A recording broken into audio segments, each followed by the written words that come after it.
ден. Ви благодарам на вашето внимание, благодарам на вашето присуство. Голема чест и задоволство ми е што ја поставиме повторно нашата соработка со нашите драги колеги, прво како пријателска, а потоа како службена. Имавме и претходно таа воспоставена соработка, али денес пред вас, пред сумишката публика и пошироко, ни ги представуваме овие 43 градки. Самата изложба има историско значење за нашиот град, кој што ќе ви го пренесеме овде исто во Струмица. Графичките икони потекнуваат од 18-19 век. Горе на самите делот од презентацијата можете да ги видите како изгледа и како беа пронајдени графиките кај нас. Беа изгружувани харти, стуткани, фрлени на покривите на црквите.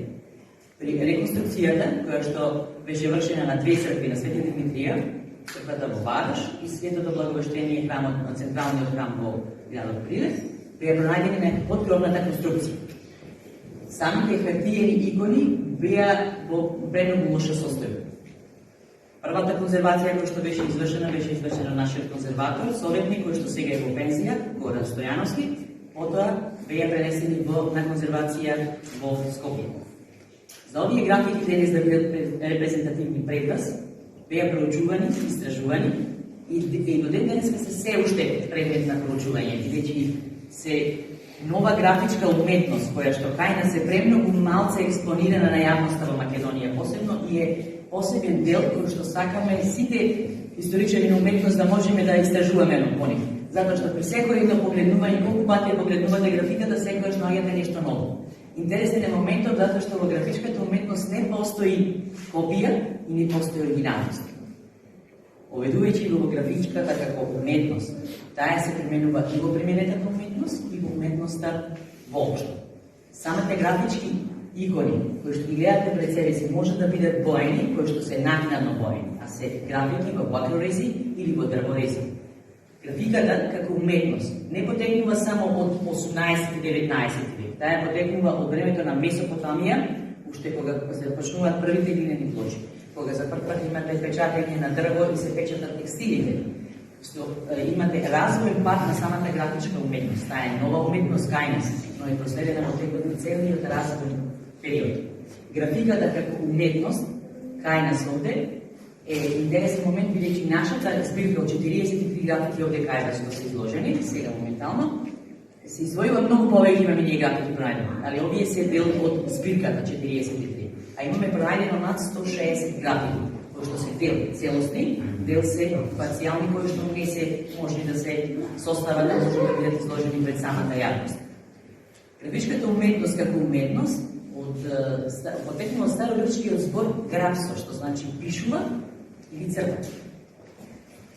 Оваа збирка од 43 графики по својата уметничка вредност се воздигнува многу повеќе и заедно со графиките кои што се пронајдени во Србија, на Матица Српска, од Нови Сад, потоа имате од бугарската графики, кои што се издвојуваат исто, се дел од графиките кои што се пронајдени на Балкан.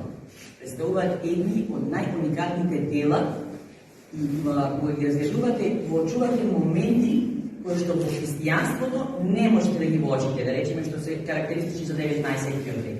17 век и 18 век, велики графиките кои што ги следите овие овде, се донесени од Светогорските манастири, најповеќе не поголем дел, али имате и од Константинопол, имате и од Виена, имате и Венеција. Имате подписи каде што ги гледат самите надписи под самите графики, имате надписи на кои што често пати се случува да имате на старословенски, црковнословенски и на старогрчки називи.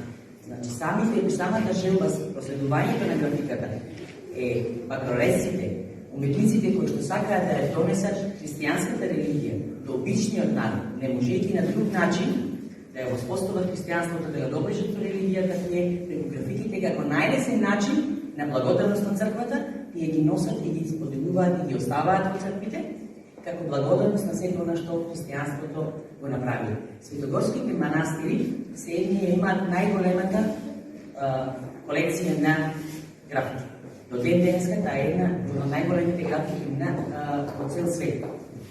Се доста уникатни тие дела, тие потекнуваат од Атос, се од Ватропе, најповеќе од Гермион, Ваковецките и најчесто имате представите на Хиландар, значи овде имате Хиландар, самиот се изминува, имате представите на светците и представите на обтужувањата на сите манастири, кои што се среќавале во тој временски период. Значи можете да го следите настора на станите и случувањата што се обтужувало таа графичка уметност. Благодарни сме исто на Христофор Жефарович. Се надевам дека сите го знаеме овде како колеги и е синоним на подемот на графичката уметност кај нас посебно. Не занемарувајќи неговата графика, неговото сликарство, неговата уметност. Истекнувајќи ја секако неговата схематографија, која се уште по долго време представува најголемат извор на хералдиката на балканските народи. Таа е незиното издавање, таа представува како еден вид религија на копирањето на иконографските решенија. Графичките решенија кои што графиката ни дава, ги пренесуваат после самите зографи во своите дела кои што се пренесуваат на иконата, кои што ја сеќаваме од 19 век. Проведените графики ни окажуваат и оформување на една граѓанска класа, која се стреми кон прифаќање на образованието генерално, а со тоа и применување на графичките листови во едукативните цели и визуализирање на религиските текстови и ширење на самата религија. Книжните икони во оваа колекција представуваат сведоштво на феноменот на моите на графичката уметност во 18 и 19 век. Тие се творба на истрајност на светогорските манастири, кои ги негуваат и ги распространуваат своите култови, се со една единствена цел – да шират благослов кон народот и кон црквите на кои ги подарувале овие графики. Сумичари денес ве поканувам да разделаме оваа изложба 43 графики и да уживате во умешноста на една прастара техника која што се одвивала низ вековите и која што се кае до ден денес. И благодарам на окажаната чест.